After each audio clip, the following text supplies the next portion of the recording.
কিছুক্ষণ আগে বিএনপির ভারপ্রাপ্ত চেয়ারম্যান তারেক রহমানের কন্যা জাইমা রহমান তিনি এসেছেন, তার সাথে কিন্তু তার পরিবারের অন্যান্য সদস্য যারা রয়েছেন তারাও এসেছেন। এখানে কিন্তু তারা এখন কবর জিয়ারত করছেন, দোয়া প্রার্থনা এবং মোনাজাত করছেন। দেখতেই পাচ্ছেন যে তার শ্বশুরবাড়ির পরিবারের, তারেক রহমানের শ্বশুরবাড়ির পরিবারের সদস্য যারা রয়েছেন তারা কিন্তু এই মুহূর্তে বেগম জিয়ার আর কবর জিয়ারত করছেন। জিয়া উদ্যানে সাবেক প্রয়াত রাষ্ট্রপতি জিয়াউর রহমানের কবরের পাশেই বেগম খালেদা জিয়াকে সমাহিত করা হয়েছে। সেখানে কিন্তু আজকে সকালে অর্থাৎ 10:30টার দিকে কিন্তু তারা আসেন এবং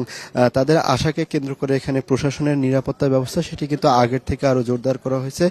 আমরা এখানে দেখতে কিছুক্ষণ আগে কিন্তু তারা এখানে এসেছেন এবং কবর জিয়ারত শেষে এখন কিন্তু তারা মোনাজাত করছেন। আমরা তারেক রহমানের কন্যা তাকে দেখতে পাচ্ছি এবং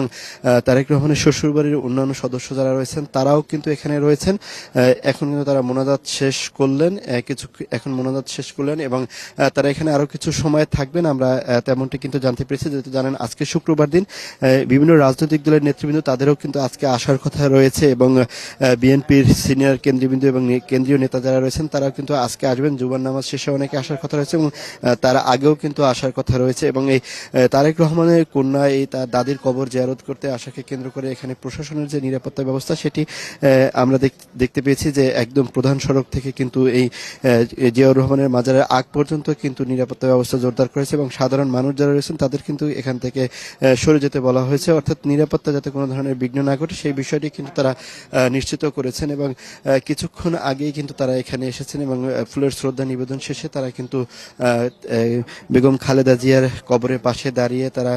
কবর জিয়ারত করছেন, কোরআন তেলাওয়াত করছেন এবং দোয়া প্রার্থনা এবং মোনাজাত কিন্তু তারা করছেন এবং এই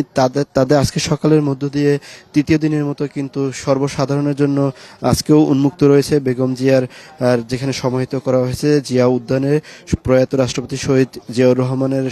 কবরের পাশেই তাকে সমাহিত করেছে। সেখানে কিন্তু সর্বসাধারণও আসছেন এবং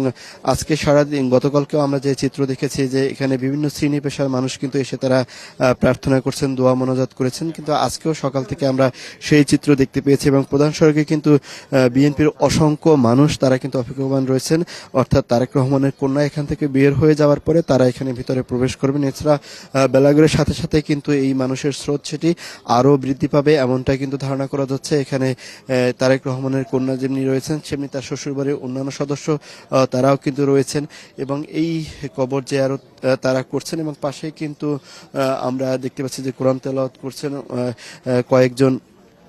আরো সাধারণ মানুষ যারা রয়েছেন তারা এখানে রয়েছেন। বিভিন্ন শ্রেণী পেশার মানুষই কিন্তু তারা এসে এখানে কবর জিয়ারত যেমনি করছেন, দোয়া প্রার্থনা করছেন এবং তারা বলছেন যেটি যে সাধারণ মানুষ যারা তারা কালকে এসেছিলেন আমরা তাদের সাথে কথা বলেছিলাম, তারা যেটি বেগম খালেদা জিয়ার রুহের আত্মার মাগফিরাত কামনা করছেন এবং আল্লাহ পাক তাকে যেন জান্নাতবাসী করেন